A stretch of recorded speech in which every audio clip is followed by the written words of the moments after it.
มอบใบย่องย่อให้กับผู้เชี่ยวชาญดำน้ำในถ้ำและทีมกู้ภัยที่ช่วยเหลือผู้ประสบภัยติดค้างในถ้ำที่เมืองลงแจงแขวงไชสมบูรณ์หลังจากจบพิธีทำไปประกาศเกียรติคุณจากทางการลาวก็มีหนึ่งในโพสต์ของทีมงานกู้ภัยได้โพสต์เอาไว้น่าสนใจเราได้โพสต์เอาไว้ว่าเราบ่ได้ไปประกาศอีกอย่างทั้งนั้นเนาะเราเลยจับทิชชู่มาเช็ดซุดน้ำมูกพอมีกระดาษติดไม้ติดมือกลับบ้าน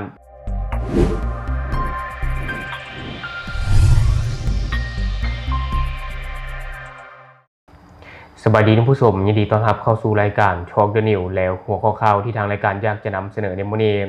ก็คือในตอนแรกเมื่อวานนี้วันที่6มิถุนายน2016ทางการลาวได้จัดพิธีมอบใบย่องๆให้กับผู้เชี่ยวชาญดำน้ำในถ้ำและก็ทีมกู้ภัยที่ได้ให้การช่วยเหลือผู้ประสบภัยที่ติดค้างอยู่ในถ้ำที่เมืองลงแจงแขวงไชสมบูรณ์ซึ่งในมื้อนี้ท่านผู้ชมเนาะก็คือว่าทางทีมงานกู้ภัยมีแผนที่จะเดินทางขึ้นหอเนาะขึ้นหอเดินทางไปนครหลวงเวียงจันทร์แล้วก็พักนครหลวงเวียงจันทร์1คืนหลังจากนั้นก็จะเดินทางกลับไปประเทศตัวเองซึ่งก่อนอื่นเนาะมาเบิ่งในข่าวที่มีการรายงานจากแฟนเพจประเทศลาวที่เขาจะได้รายงานเอาไว้พิธีมอบใบย่องย่อคันรัฐบาลและคันแขวงให้ทีมผู้เชี่ยวชาญดำน้ำในถ้ำพร้อมโดยทีมกู้ภัยทั้งภายในและต่างประเทศที่ผ่านการปฏิบัติการสอบคนและช่วยเหลือผู้ประสบภัยติดค้างในถ้ำอยู่เขตบ้านพันไสเมืองลงแจงแขวงไชสมบูรณ์ได้จัดขึ้นอย่างสมเกียรติในตอนแรกของวันที่6มิถุนายน2016นี้ที่สโมสรกองบัญชาการทหารเมืองลงแจงโดยการเข้าร่วมของท่านพลอยคำหุ่งบุญหยวงกรรมการศูนย์กลางภาคเลขาภาคแขวงประธานสภาประชาชนแขวงไชสมบูรณ์พร้อมด้วยคณะนำของแขวงการนำเมืองลงแจงตลอดฮอดภาคส่วนที่เกี่ยวข้องเข้าร่วมในนี้ใบย่องย่อคันรัฐบาลให้เกียรติมอบโดยท่านพลอยคำหุ่งบุญหยวงเลขาคณะบริหารงานพรรคแขวงประธานสภาประชาชนและท่านนางเพชรสมัยโพไสยวงศ์รองประธานคณะกรรมการปกครองแขวงไชสมบูรณ์ประธานคณะกรรมการคุ้มครองภัยพิบัติคันแขวงและใบย่องย่อคันแขวงไชสมบูรณ์ให้เกียรติมอบโดยท่านบุญพงษ์คำมณีวงศ์เลขาคณะบริหารงานพรรคเมืองลงแจงทั้งนี้ก็เพื่อเป็นการแสดงความรู้บุญคุณย่องย่อสรรเสริญและยกย่องเชิดชูอันสูงส่งต่อกับความเสียสละความกล้าหาญและความเป็นมืออาชีพของทีมผู้เชี่ยวชาญดำน้ำในถ้ำและทีมกู้ภัยทุกภาคส่วนทั้งภายในและต่างประเทศที่ได้ร่วมแรงร่วมใจปฏิบัติหน้าที่อย่างตั้งหน้าฝ่าฟันอุปสรรคและความเสี่ยงต่างๆจนสามารถช่วยเหลือผู้ประสบภัยออกมาได้อย่างปลอดภัยซึ่งถือเป็นผลงานอันใหญ่หลวงและมีความหมายมนุษยธรรมอย่างลึกซึ้งจากนั้นได้มีพิธีบายสีสู่ขวัญให้ทีมผู้เชี่ยวชาญดำน้ำในถ้ำและกู้ภัยตามมีของประเพณีเพื่อเฮียขวัญให้กลับมาอยู่กับเนื้อกับตัวปัดเป่าสิ่งบ่ดีต่างๆจากการปฏิบัติภารกิจในครั้งนี้ให้หมดไปตามความเชื่อที่เคยปฏิบัติกันมาเพื่ออวยพรใจอันประเสริฐทรงความปรารถนาดีให้ทีมงานกู้ภัยทุกท่านมีสุขภาพพละนามัยที่แข็งแรง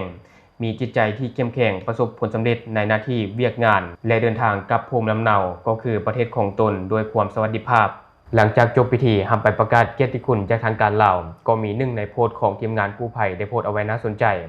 เราได้โพสต์เอาไว้ว่าเราบ่ได้ไปประกาศอีกอย่างทั้งนั้นเนาะเราเลยจับทิชชู่มาเช็ดซุดน้ำมูกพอมีกระดาษติดไม้ติดมือกลับบ้านพร้อมติดแฮชแท็กว่าลืมไปเฮาบ่ได้เฮ็ดเวียกแล้วก็ติดแฮชแท็กอีกอันนึงว่าเฮามาปิกนิกซื่อๆซึ่งโพสต์นี้หลายคนก็คงจะรู้แล้วว่ามันสื่อไปทิศทางใดเนาะแต่ว่านั้นก็ตามก็ฝากถึงหน่วยงานที่เกี่ยวข้องไปกดกาเบิ่งคืนอีกเทื่อนึงเนาะอยากให้การย่องๆนี้ได้ครบทุกคนที่มาร่วมภารกิจช่วยเหลือในครั้งนี้เพราะว่าทุกคนต่างก็สละเวลาต่างคนก็ต่างเต็มที่กับภารกิจนี้จนจบซึ่งว่าไทม์ไลน์ของการเดินทางทีมงานกู้ภัยหลายคนอาจจะยังพันหูเนาะหลังจากวันที่6เมื่อวานนี้ท่านผู้ชมทีมงานกู้ภัยได้หยุดภารกิจแล้วก็ได้มีการแถลงข่าวในมื้อนั้นและในตอนแรกเนาะก็ได้มีการเฮ็ดบายสีสู่ขวัญท่านผู้ชมบายสีสู่ขวัญให้กับทีมงานกู้ภัยทุกคนเพื่อเรียกเอาขวัญเนาะเรียกเอาขวัญให้มาอยู่กับเจ้ากับตนที่เป็นฮิตของประเพณีของเราหลังจากเฮ็ดพิธีแล้วในมื้อนี้ท่านผู้ชมเนาะในมื้อนี้ประมาณ 9:00 น 10:00 น เช้านี่แหละทางทีมงานกู้ภัยก็จะได้ขึ้นฮอมาลงที่นครหลวงเวียงจันทร์แล้วก็พักนครหลวงเวียงจันทร์คืนนึงหลังจากพักนครหลวงเวียงจันทร์คืนนึงและมื้อต่อไปจึงจะเดินทางกับประเทศไทยผ่านด่านกรมมิตรภาพลาวไทยแห่งที่1ซึ่งว่าภารกิจค้นหาผู้ประสบภัยทั้ง2คนนี้ถือว่าบ่สำเร็จท่านผู้ชมเป็นภารกิจที่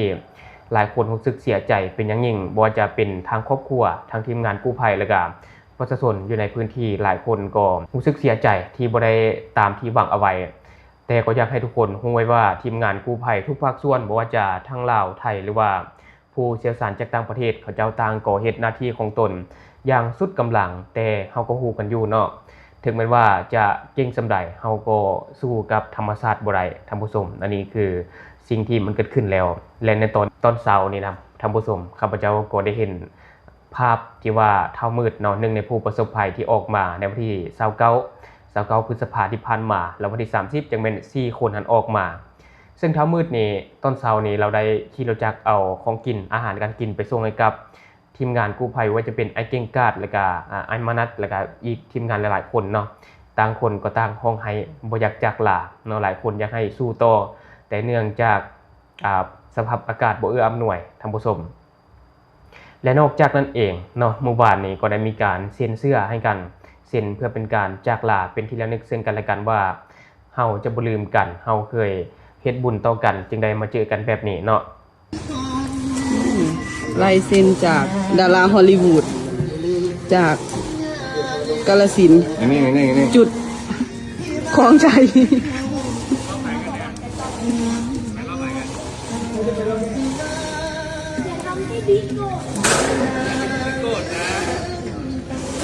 ไปก่อนเลย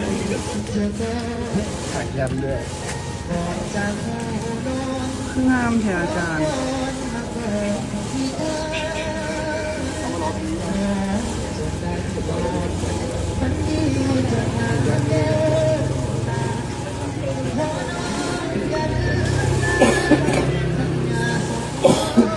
เนี่ยไม่เนี่ยการกองอาจารย์ยินดีครับและสุดท้ายนี้ก็ขอเป็นกำลังใจให้กับครอบครัวผู้ประสบภัยทั้งสองคนที่ยังคงติดค้างอยู่ในถ้ำซึ่งหลายคนก็เฮ็ดเต็มที่รวมถึงน้องสาย1 ใน 2ของผู้ประสบภัยที่ยังคงติดอยู่ในถ้ำหรือว่าเป็นบัดดี้ของทีมงานกู้ภัยไทยนอกที่ว่าปฏิบัติภารกิจตั้งแต่มือทำอิฐจนถึงมือสุดท้ายและก็เชื่อว่าบ่มีใครอยากให้มันจบลงแบบนี้หลายคนก็อยากให้ผู้ประสบภัยทั้งสองคนออกจากถ้ำออกมาหาครอบครัวออกมาเห็นแสงสว่างอยู่นอกแต่ในเมื่อมันฝืนธรรมชาติบ่ได้ก็ต้องยอมรับความจริงท่านผู้ชมขอเป็นกำลังใจอีกครั้งหนึ่งให้กับครอบครัวผู้ประสบภัยและก็ขอเป็นกำลังใจให้กับทีมงานกู้ภัยทุกคนและอยากให้ทุกคนรู้ไว้ว่าทุกคนเฮ็ดเต็มที่ที่สุดแล้วเนาะข้าพเจ้าก็เห็นข้าพเจ้าก็ติดตามข่าวนี้อย่างใกล้ชิดและทั้งหมดก็คือสิ่งที่ทางรายการอยากจะนำเสนอในวันนี้ทุกคนมีความคิดเห็นอะไรกับข่าวนี้ก็อย่าลืมเนาะคอมเมนต์แลกเปลี่ยนกันได้หรือว่าอยากตำหนิติเตียนอยากประกอบส่วนข้อมูลก็อย่าลืมฝากไว้แล้วทางรายการจะเข้าไปอ่านและก็ตอบแลกเปลี่ยนประสบการณ์นำกันอย่าลืมสนับสนุนกันโดยการกดติดตามช่องขอขอบใจ